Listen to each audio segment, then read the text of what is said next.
Must be so fun to be back slinging derves with the old gang. No, it sucks. Okay, who's having a good time? Yay or Nay. Let's go! this is no joke. This is catering.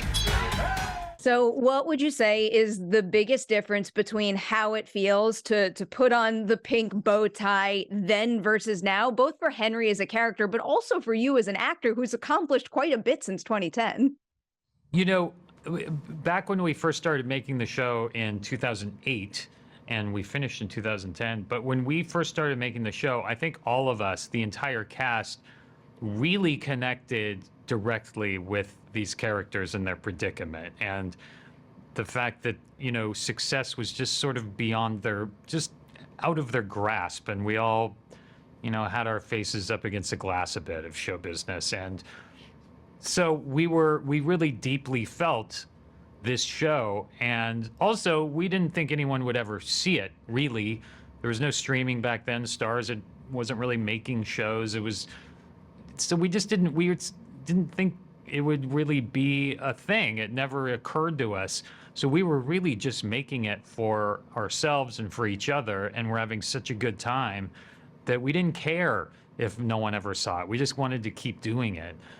Because I think part of it was it felt good to be able to really kind of, and it was maybe therapeutic to express this sort of the feelings that you have when you're trying to break into show business and it's just rejection after rejection.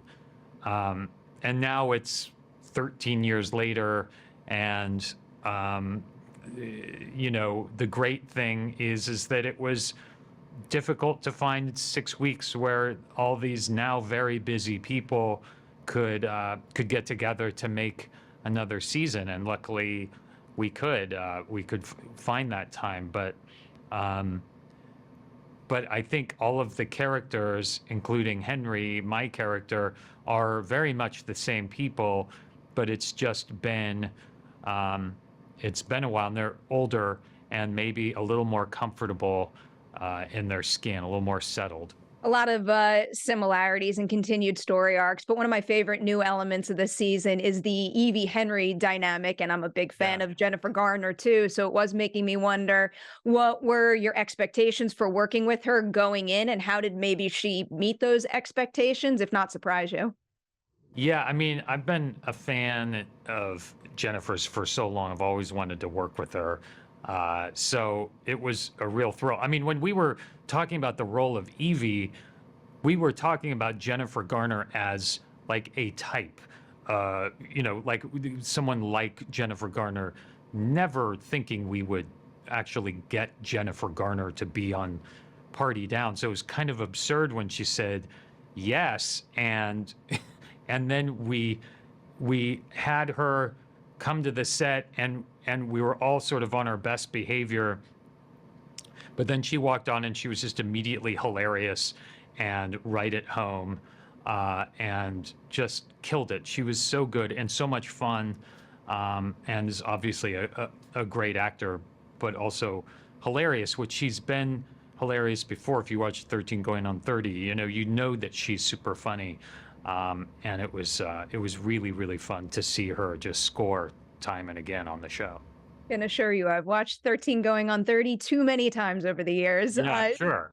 To wrap here, just for fun and because I'm curious, but I also think I might know the answer to this. Do you think that Henry ever, even for a second, would consider joining the Severance program, or would he genuinely want to remember all the good times he's had at Party Down? Oh, I think if Henry could sever his time catering, he would do it in a second. No. Oh, absolutely. But then immediately regret it and realize that he's missing all of the best people in his life.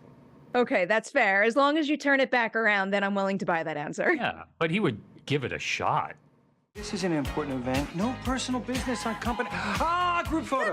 Okay, get the whole gang. Weren't we the gang and you were more management?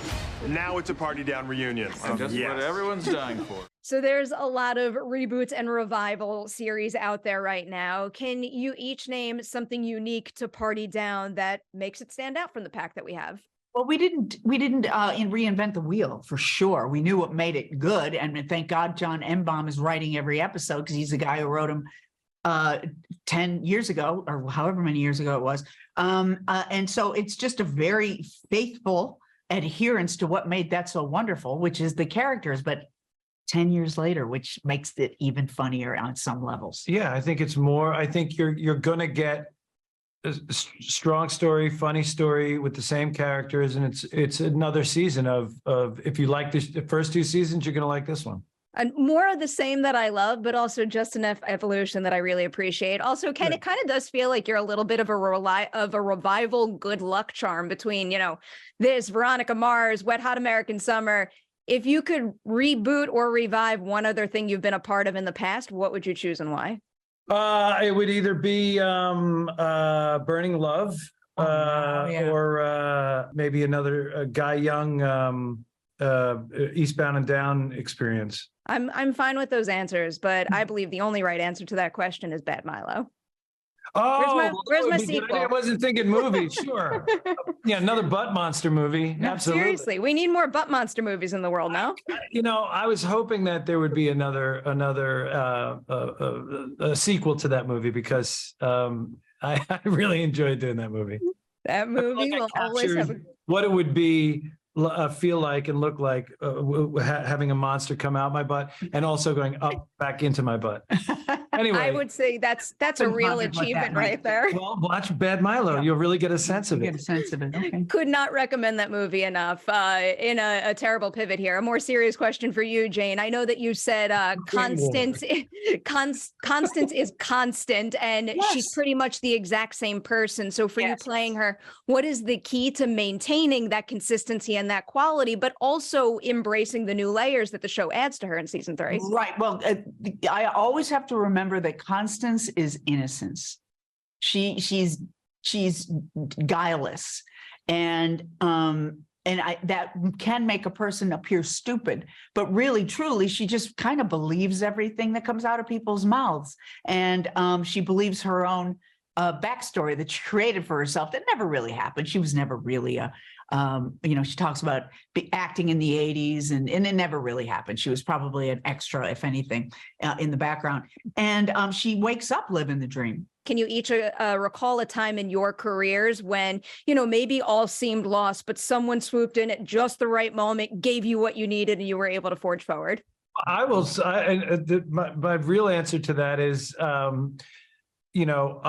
was in town in Hollywood, and a lot of the parts I was playing was sort of like nice guy, boyfriend, like leading man in a comedy kind of thing or whatever I could, those were the type of parts I was getting.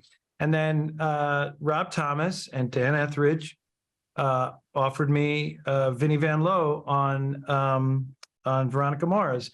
And I got to come in with a character and play a different version, and from that moment on, and while I was shooting that, Dan Etheridge gave me Party Down to read the script, and I was like, if you ever have auditions for Ron, please let me know because I have a take on that guy. But from Veronica Mars on, and it was right during Wet Hot American Summer too, I got to play more character-y parts that feed me and get me more excited. And so that them giving me that opportunity was a big thing, a big deal for me. How about for you, Jane? Well, my parents jumping in with $600 for my rent here and there, which happened a lot when I first got to LA. But I would say when Christopher Guest cast me in a commercial for Kellogg's Frosted Flakes in 1999. That was a great commercial. Oh, thank you so much.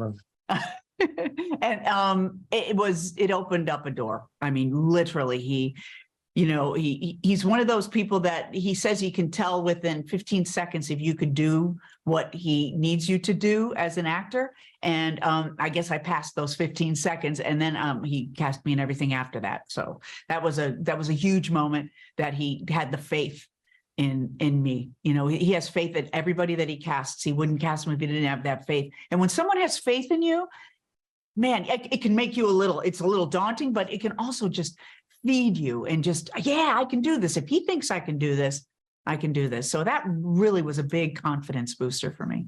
I'll always have faith in you. And in particular, I have faith that you'll watch Ken's Butt Monster movie. Oh, I should do that. Got to do it.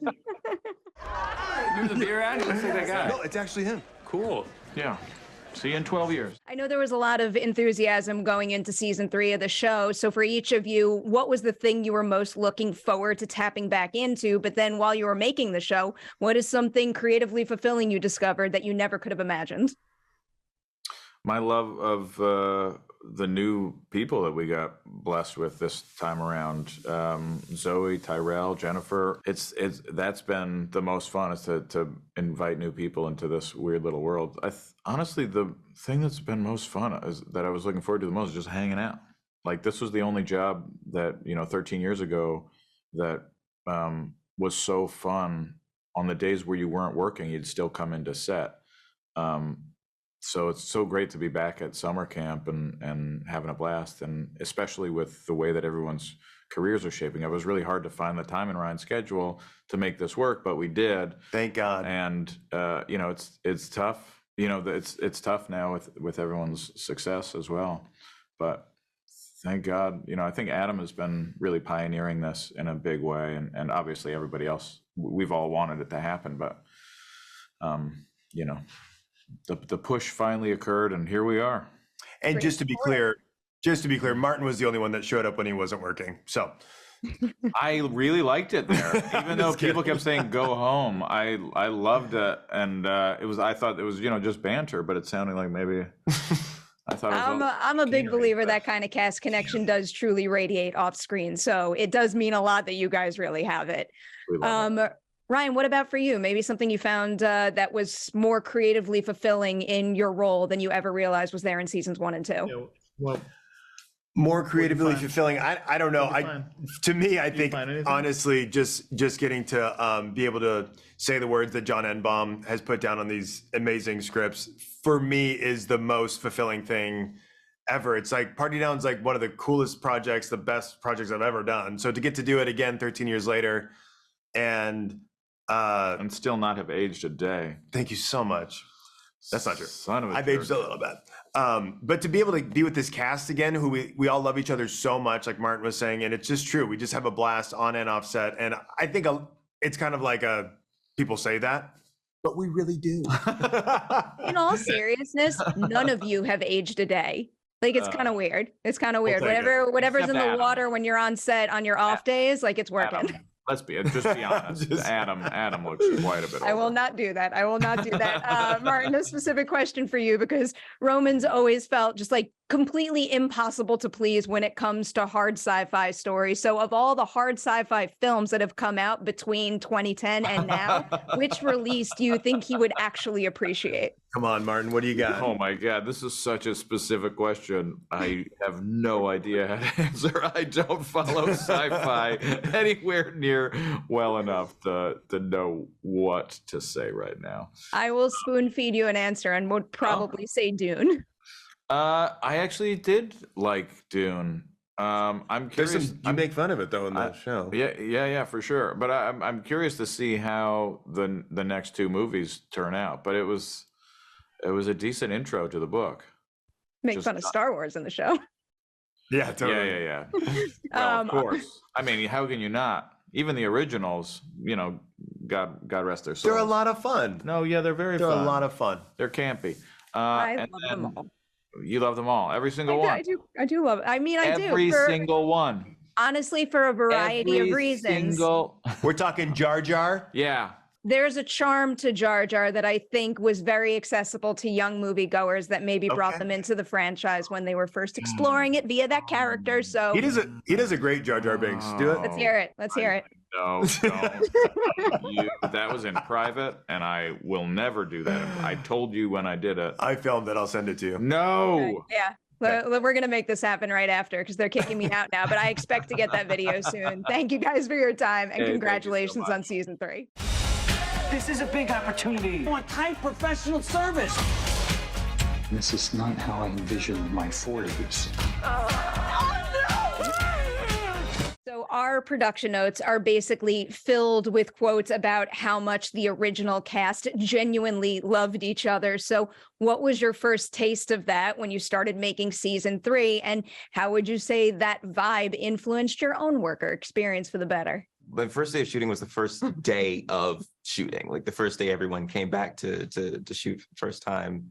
And it was really striking just how much of a family environment it was and how comfortable everyone was with each other. And it was a very warm, sort of like a relaxed environment. You're still working, but like everyone was like, just like comfortable and willing to play and have fun with each other. So it was easy to be like, okay, right, I can, I can take my time and find my place in this. And, no one was, it wasn't hostile. It was very comfortable.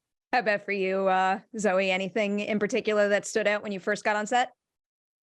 I mean, same. I joined a week later and just was so nervous to join this iconic cast. And it took me a week or two to just like calm down.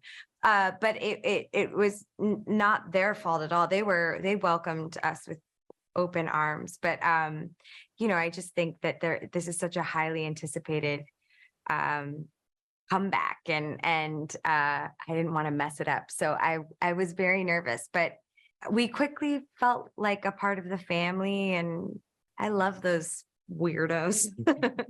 Nerves come from caring and feeling passionate about something. So I always embrace them.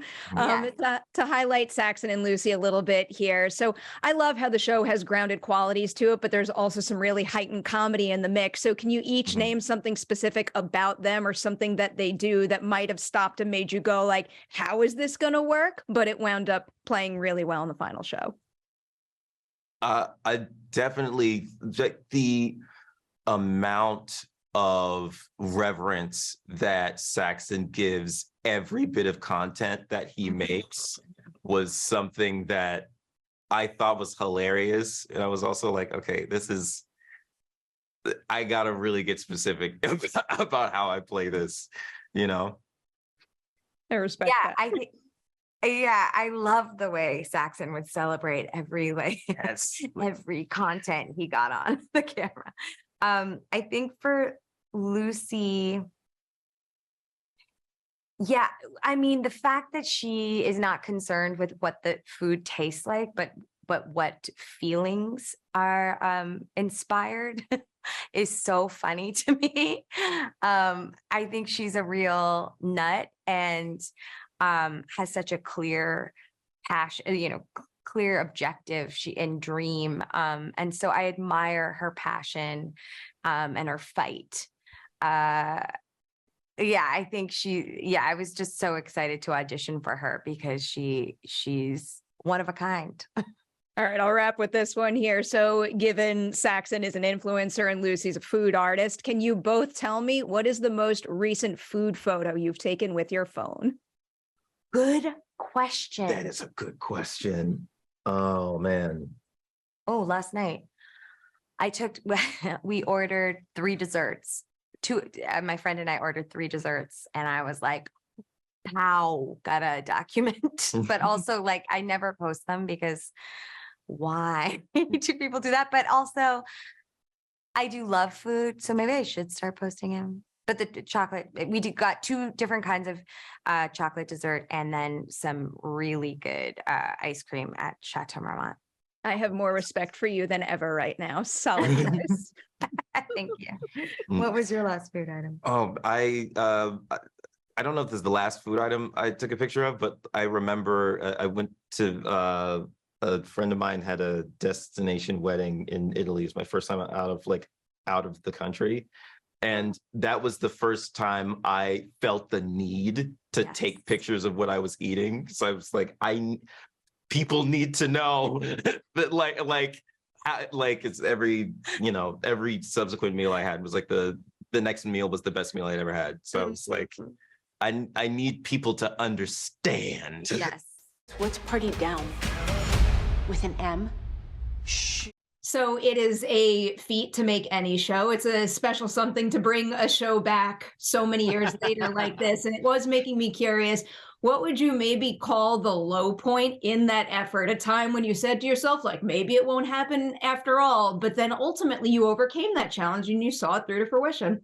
Oh boy. I mean, I don't know if we ever had a low point so much as there was just the plateau at which we were like, well, we have no idea how we might be able to do this, but we'll just keep taking whatever opportunity pops up. Because we definitely, we spent a lot of, on and off for years and years trying to sort of figure out ways to kind of, could we pitch this version? Could we, oh, there's new executives that we could go meet and be like, hey, remember this show? So, I guess hope springs eternal was kind of our, longstanding motto. And, we really lucked out in that we just had read an interview with the new head of Starz, who had made reference to missing Party Down, like as a show that had been on the network that, they no longer had on. And so Rob Thomas just called him up the next day and was just like, guess what? We're still here. And so, I guess that's runs a little counter to the Party Down ethos of something like good luck happening, but that's kind of what happened to us.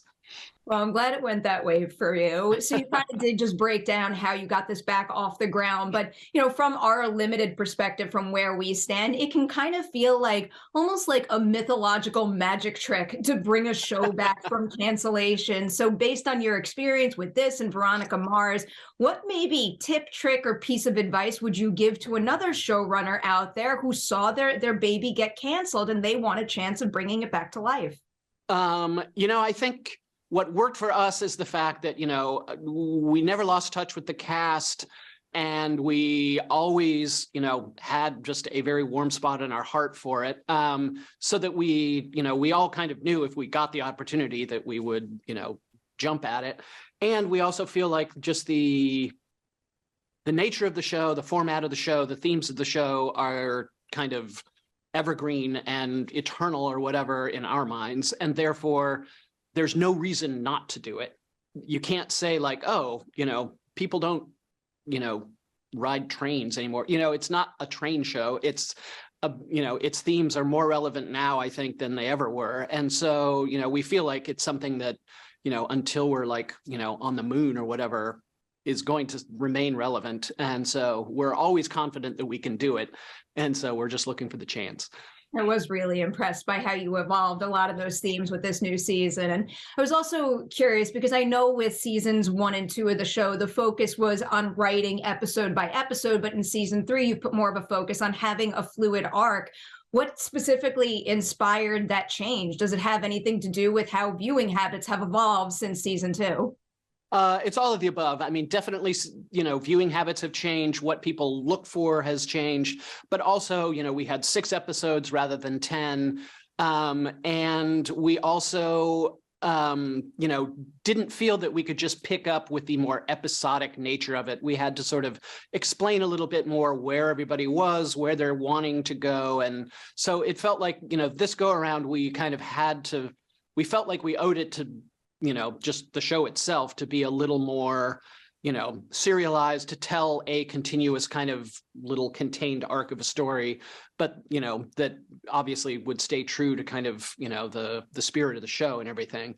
But yeah, because of the fact that we, wanted to treat the passage of time realistically and meet these people where, we think they would have been, as opposed to just, jumping right back where we left off 12 years ago. We wanted to see how people were dealing with, their lack of success or successes that they had, or where, whatever's happening in their lives, and do it as people who are 12 years older than, the people they, little, whatever, baby Martin Starr or whatever.